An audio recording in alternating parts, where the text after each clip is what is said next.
부모 교육이 필요한 것 같아요. 저를 포함해서 우리가 어쩌다 부모가 됐잖아요.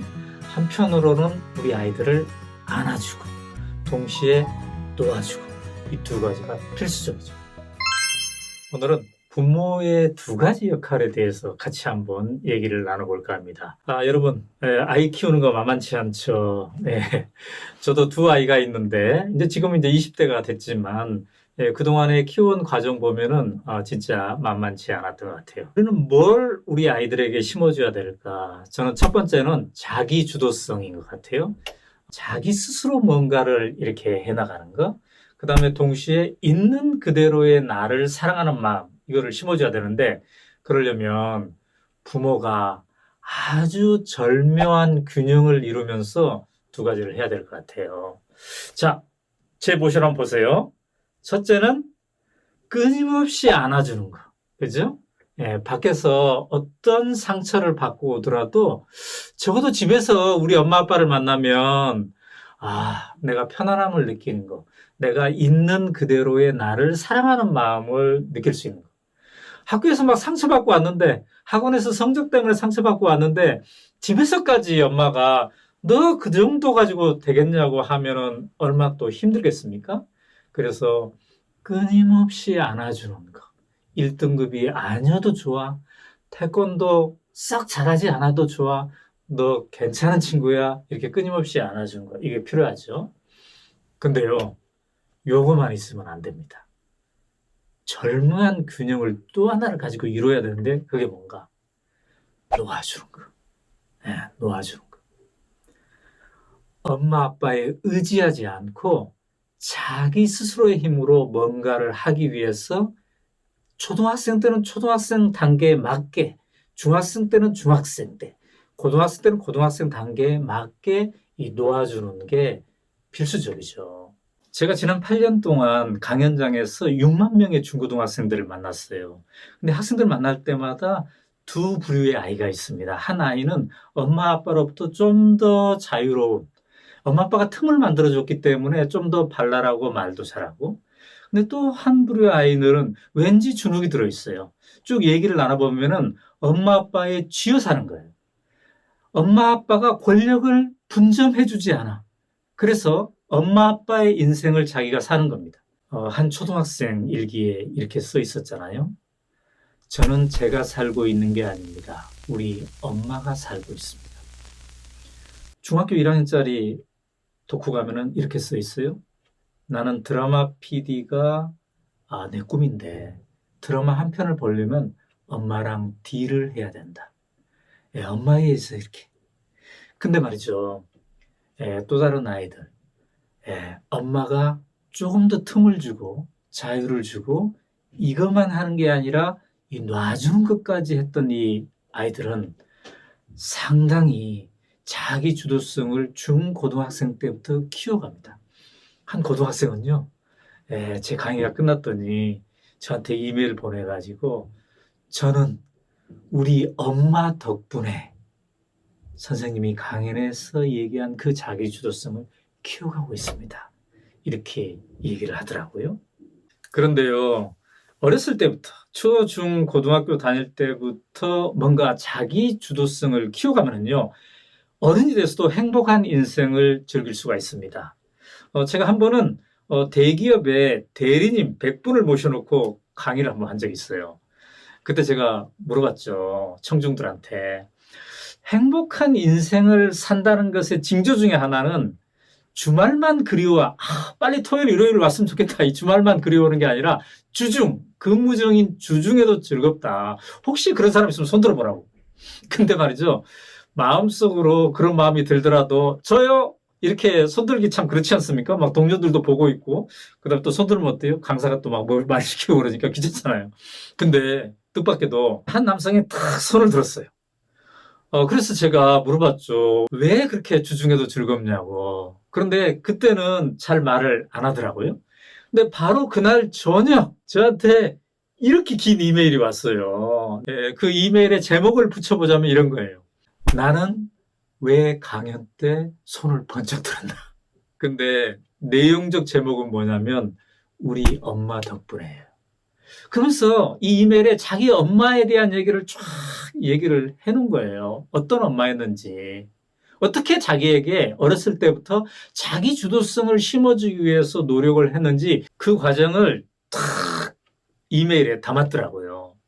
자, 요게 이제 그 이메일인데, 어떤 엄마였냐? 본인이 군대 갈 때 이 엄마는 다른 친구들 엄마랑 완전히 달랐대요. 입대 전날 엄마가 제게 해주신 한마디 말로 우리 엄마가 어떻게 달랐는지 설명할 수 있습니다. 이렇게 써놨네요. 입대 전날 제 엄마는 다른 친구들의 엄마랑 달랐습니다. 기차역까지 같이 나와주시지도 않았고 눈물도 보이시지 않으셨어요. 담담하게 제 절을 받으시고는 논산까지 가는데 필요한 여비를 준 다음에 이렇게 말씀하셨어요. 인자는 인생은 오로지 다 니끼대. 몸 건강이 잘 댕겨온나. 자, 이 어머니 참 요즘 기준으로 드문 엄마 아닙니까? 대단하죠, 어찌 보면. 또 얼마나 또 멋집니까? 야, 네가 군대 갈 만큼 컸구나, 내 아들이. 그만큼 컸으니까 이제부터 네 인생은 네 거다. 그런 의미에서 내가 너를 훈련소까지 안 들어가고 이 집에서 안녕하겠다. 아, 만만치 않죠, 이렇게 하기를. 근데 저도 말이죠. 우리 아들이 군대 갈 때 훈련소까지 막 따라오고 그랬거든요. 근데 저 엄마의 마음이 어때요? 매정한 게 아니죠. 뭐가 포함되어 있습니까? 이 사랑이 포함되어 있죠. 사랑이. 이 우리 아이를 스스로 가게 만들기 위한 그런 훈련이죠. 새들도 그렇게 한다고 하지 않습니까? 어미새가 아이새 처음 나올 때는요, 서너 시간마다 계속 먹이를 줍니다. 근데 일정하게 1주, 2주, 한 달 정도 크면 어떻게 해요? 먹이를 줄 듯 하다가 안 주고 다시 날아가 버린대요.